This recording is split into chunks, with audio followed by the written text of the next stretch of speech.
తెలుగు ఇండస్ట్రీని హాలీవుడ్ రేంజ్కు తీసుకెళ్లిన ఆయన, తెలుగు పాటకు ఆస్కార్ వచ్చేలా చేసిన ఆయన 100% హిట్ ట్రాక్తో దూసుకెళ్లిపోతున్నారు. ఈ పాటికే అర్థమై ఉంటుంది ఆయనెవరో. ఎస్, మీరు ఊహించింది కరెక్టే. ఎస్ఎస్ రాజమౌళినే. ఇదంతా కాయిన్కి ఒకవైపు మాత్రమే. మనకు తెలియని కోణం మరొకటుంది. అది ఎంత డార్క్ అంటే, ఓర్ని, పైకి కనిపించేంత మంచివాడు కాదా అనిపించేలా ఇది ఎవరో చెప్పిన విషయమో లేదా ఏదో రూమరో కాదు, స్వయంగా ఆయన ప్రాణస్నేహితుడే చెప్పాడు. ప్రాణస్నేహితుడంటే అలాంటి ఇలాంటివాడు కాదు. దాదాపు 30 ఏళ్లుగా ట్రావెలయ్యి రాజమౌళి సక్సెస్కు పరోక్షంగా కారణమైన వ్యక్తే. ఇంతకీ రాజమౌళి ఫ్రెండెవరు? ఆయన చెబుతున్న ట్రయాంగిల్ లవ్ స్టోరీ రమా రాజమౌళి గురించేనా? ఆమె వల్లేనా వీరి ఫ్రెండ్షిప్ పాడైపోయింది? అందుకే ఆయన బ్రహ్మచారిగా మిగిలిపోయారా? Watch the story. ఇప్పటివరకు రాజమౌళి అంటే సక్సెస్కు మారుపేరు. బాహుబలి, RRR సినిమాలే గుర్తుకు వచ్చేవి. కానీ ఇప్పుడు రాజమౌళి పేరు చెబితే ట్రయాంగిల్ లవ్ స్టోరీ గుర్తుకొచ్చే రేంజ్లో ఇప్పుడు Rama, Rajamouli, Srinu love story social మీడియాలో ట్రెండ్ అవుతోంది. అయితే రాజమౌళి ప్రాణస్నేహితుడు ఉప్పలపాటి శ్రీనివాసరావు, రాజమౌళి దంపతులపై చేసిన సంచలన ఆరోపణలే దీనికి కారణం. 1990 నుంచి ఉన్న వీరి స్నేహం రమా రాజమౌళి కారణంగా చెడిపోయిందని, రమా రాజమౌళి తన జీవితాన్ని నాశనం చేస్తూ నిరంతరం ఇబ్బందులకు గురిచేశారని, వాటిని తట్టుకోలేక ఆత్మహత్యకు పాల్పడుతున్నాను అంటూ ఒక సెల్ఫీ వీడియో, లెటర్ని విడుదల చేయటంతో ఇప్పుడు రాజమౌళి దంపతులు దేశంలో హాట్ టాపిక్ అయ్యారు. ఆ వీడియోలో శ్రీనివాసరావు ఏం చెప్పారో ఓ లుక్కేద్దాం. రమా రాజమౌళి వల్ల నేను చనిపోతున్నాను. ఇది నేను ఇస్తున్న మరణ వాంగ్మూలం. పబ్లిసిటీ కోసం ఇలా చేస్తున్నానని అనుకోవద్దు. కీరవాణి, చంద్రశేఖర్ ఏలేటి, హను రాఘోపుడి, మైత్రి మూవీస్ CEO చెర్రీ తదితరుల వద్ద నేను పనిచేశాను. వీరందరికీ మా ఫ్రెండ్షిప్ గురించి తెలుసు. 1990ల నుంచి మేము ఫ్రెండ్స్. మాది 34 ఏళ్ల స్నేహబంధం. రామాయణం, మహాభారతం ఆడవాళ్ల వల్ల జరిగాయంటే ఏమో అనుకున్నాను కానీ ఒక అమ్మాయి వల్ల మేము ఇలా అవ్వాల్సి వస్తుందని ఊహించలేదు. మా జీవితంలో కూడా ఒక అమ్మాయి ప్రవేశించింది. ముందు రాజమౌళి, తర్వాత నేను. ఆర్య 2 సినిమా కథ మాదిరే మా స్టోరీ ఉంటుంది. మేముగ్గురం క్లోజ్ కాబట్టి ఏం చేద్దామంటూ నేనే రాజమౌళిని అడిగాను. ఆ అమ్మాయిని వదిలేయాలని రాజమౌళినే నన్ను కోరాడు. దానికి నేను ఒప్పుకోలేదు. ముగ్గురం కలిసే ఉందామని చెప్పాను. అలా చేస్తే చాలా చండాలంగా ఉంటుందని రాజమౌళి అన్నాడు. రాజమౌళి ఒప్పుకోలేదు. కాలం అన్నీ మార్చేస్తుందని చెప్పి ఆమెకు దూరంగా ఉండమని నాకు రాజమౌళి చెప్పాడు. ఈ విషయం నుంచి తప్పుకోవాలని నన్ను కోరటంతో అందుకు ఓకే చెప్పాను. ఇదంతా జరిగింది మా కెరీర్ ప్రారంభం శాంతినివాసం సీరియల్ సమయంలో జరిగింది. అప్పుడు మా అందరి పరిస్థితి అంతంత మాత్రమే కాబట్టి నేను సైలెంటుగా ఉండిపోయాను. కొద్ది రోజులపాటు నాతో రాజమౌళి బాగానే ఉన్నాడు. అయితే స్టార్ డైరెక్టర్గా రాజమౌళికి ఎప్పుడైతే స్టార్డమ్ వచ్చిందో గొడవలు మొదలుపెట్టాడు. వాడికోసం నా 34 ఏళ్ల జీవితాన్ని వదులుకున్నాను. మన ట్రయాంగిల్ స్టోరీని ఒక సినిమా తీస్తానని వాడితో ఒకరోజు అన్నందుకు నాకు నరకమంటే ఏంటో చూపించాడు. వాడి పిల్లలను కూడా నేను దగ్గరుండే పెంచాను. నెంబర్ 1 డైరెక్టర్ కావటంతో నన్ను అడ్డు తొలగించాలని ప్లాన్ చేస్తున్నాడు. ఇప్పుడు నాకు 54 ఏళ్లు. పెళ్లి కూడా చేసుకోలేదు. సింగిల్గానే ఉంటున్నాను. వాడివల్ల నా జీవితం నాశనమైంది. ఒక ఫ్రెండ్ వల్ల నా జీవితం ఇలా అయిపోయింది.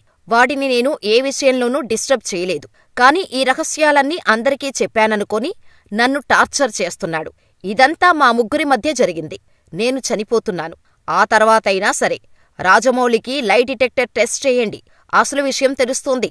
ఇవన్నీ నా మరణ వాంగ్మూలంగా తీసుకోవాలని కోరుతున్నాను అంటూ వీడియోలో శ్రీనివాసరావు చెప్పాడు. అయితే ఇందులో ఎంతవరకు నిజముందో తెలీదు కానీ ఇవి కేవలం శ్రీనివాసరావు చెప్పిన మాటలే. దీంతో ఆ మూడో వ్యక్తి రమా రాజమౌళి అని, నిజంగా రాజమౌళి, శ్రీను, రమా మధ్య ట్రయాంగిల్ లవ్ డ్రామా నడిచిందా అంటూ సోషల్ మీడియాలో పోస్టులు పెడుతున్నారు నెటిజన్లు. దీంతో వీరి ట్రయాంగిల్ లవ్ స్టోరీ ఇప్పుడు ఒక మిస్టరీగా మారింది. అయితే గతంలో రాజమౌళి, రమా పలు ఇంటర్వ్యూలలో తమ లవ్ స్టోరీ గురించి చెప్పారు. కీరవాణి భార్య శ్రీవల్లికి రమా సిస్టర్ అవుతారు. ఆ విధంగా రాజమౌళితో రమకు పరిచయం ఉంది. కుటుంబ సభ్యులుగా ఒకరికొకరు తెలుసు. ఒకరోజు రమాకు రాజమౌళి ప్రపోజ్ చేశాడు. ఆమె అంగీకరించటంతో వివాహం చేసుకున్నారు. అప్పటికే రమకు పెళ్లైంది. కాని ఫ్యామిలీ గొడవల కారణంగా ఆయనతో విడిపోయి రమా రాజమౌళిని రెండో వివాహం చేసుకున్నాడు. కార్తికేయ ఆమె మొదటి భర్త సంతానం. రమను వివాహం చేసుకున్న తర్వాత రాజమౌళి మయూఖ అనే అమ్మాయిని దత్తత తీసుకున్నాడు. ఇదిలా ఉంటే శ్రీనివాసరావు సెల్ఫీ వీడియో ఇప్పుడు సోషల్ మీడియాలో ఫుల్ వైరల్ అవుతోంది. అయితే ఈ వీడియోపై కానీ, శ్రీనివాసరావు చేసిన కామెంట్స్పై కానీ రాజమౌళి స్పందించలేదు. రమా రాజమౌళి కూడా దీని గురించి ఏం మాట్లాడలేదు. అయితే శ్రీనివాసరావు విడుదల చేసిన సెల్ఫీ వీడియో రాజమౌళి దంపతుల పరువు తీసేసినట్టయింది. కొంతమంది రాజమౌళి గురించి పాజిటివ్గా మాట్లాడుతుంటే మరికొంతమంది మాత్రం నెగిటివ్గా మాట్లాడుతున్నారు. రాజమౌళి అభిమానులు అయితే గతంలో జరిగిన అల్లు అర్జున్ అరెస్టు విషయంలో ఆయన చేసిన తప్పే ఇప్పుడు రాజమౌళి కూడా చేస్తున్నాడు అంటూ మాట్లాడుకుంటున్నారు. మన గురించి ఏదైనా ఒక వార్త నెగిటివ్గా ట్రెండ్ అవుతున్నప్పుడు ఖచ్చితంగా దానిపై రెస్పాండ్ అవ్వాలి కదా, రాజమౌళి ఎందుకు స్పందించటం లేదు అని ప్రశ్నిస్తున్నారు. గతంలో అల్లు అర్జున్ ఇలా రెస్పాండ్ కాకపోవటం వల్లే ఇంత పెద్ద సమస్యలు ఎదుర్కొనేలా తెచ్చుకున్నాడు అని, ఆయన ఓ పొలిటికల్ పార్టీకి సపోర్ట్ చేస్తూ సొంత ఫ్యామిలీని అవాయిడ్ చేస్తున్నాడు అని ప్రచారం చేశారు. అలాంటి వార్తలు ఎక్కువగా వినిపించిన మూమెంట్లోనే అల్లు అర్జున్ రియాక్ట్ అయి ఇది కేవలం ఫ్రెండ్షిప్ అని చెబుతుంటే అసలు ఈ తలనొప్పులు ఎదుర్కొనేవాడు కాదు అని, సేమ్ టు సేమ్ రాజమౌళి కూడా ఇప్పుడు అదే తప్పు చేస్తున్నాడు అని, రాజమౌళి తనపై వైరల్ అవుతున్న నెగిటివ్ వార్తలకు ఫుల్ స్టాప్ పెట్టి నిజాయితీపరుడు అని ప్రూవ్ చేసుకోవాలని రాజమౌళి అభిమానులు కామెంట్స్ చేస్తున్నారు. మరి రాజమౌళి ఏం చేస్తాడు అనేది వేచి చూడాల్సిందే. ఇక్కడ ఇంకో విషయమేంటంటే సూసైడ్ లేఖ వీడియో రిలీజ్ చేసిన శ్రీనివాసరావు ఇంతకీ బతికే ఉన్నారా లేదా, ఆయన్ను కాపాడారా లేదా, అసలు ఆయన ఎక్కడ ఉన్నారు అనేది ఎవరికీ తెలియటం లేదు. వీడియో రిలీజ్ చేసిన అనంతరం అతని ఫోన్ స్విచ్ ఆఫ్ చేసినట్టు తెలుస్తోంది. దీంతో ప్రస్తుతం శ్రీనివాసరావు ఎక్కడ ఉన్నాడనేది పెద్ద ట్విస్ట్గా మారింది. ఆయన ఆచూకీ ఇప్పుడు పెద్ద సస్పెన్స్గా మారింది. ఈ విషయంపైన క్లారిటీ రాలేదు ఇప్పటివరకు. ఇదిలా ఉంటే దేశంలోనే టాప్ డైరెక్టర్ స్థాయిలో ఉన్న రాజమౌళిపై తన క్లోజ్ ఫ్రెండే ఇలాంటి తీవ్రమైన విమర్శలు చేయటం సంచలనంగా మారింది. ఈ వివాదం దేనికి దారితీస్తుందో చూడాలి. బాహుబలి 1, బాహుబలి 2, RRR చిత్రాలతో ప్రపంచవ్యాప్తంగా రాజమౌళికి క్రేజ్ వచ్చేసింది. గ్లోబల్ రేంజ్లో పాపులర్ అయ్యారు. ప్రస్తుతం సూపర్ స్టార్ మహేష్ బాబుతో ఓ భారీ బడ్జెట్ అడ్వెంచర్ యాక్షన్ థ్రిల్లర్ చిత్రం తెరకెక్కిస్తున్నారు రాజమౌళి. ఇటీవలే షూటింగ్ మొదలైంది. ఈ మూవీలో ప్రియాంక చోప్రా కీలక పాత్ర పోషిస్తున్నారు. గ్లోబల్ రేంజ్ మూవీగా భారీ స్కేల్లో ఈ చిత్రం రూపొందనుంది.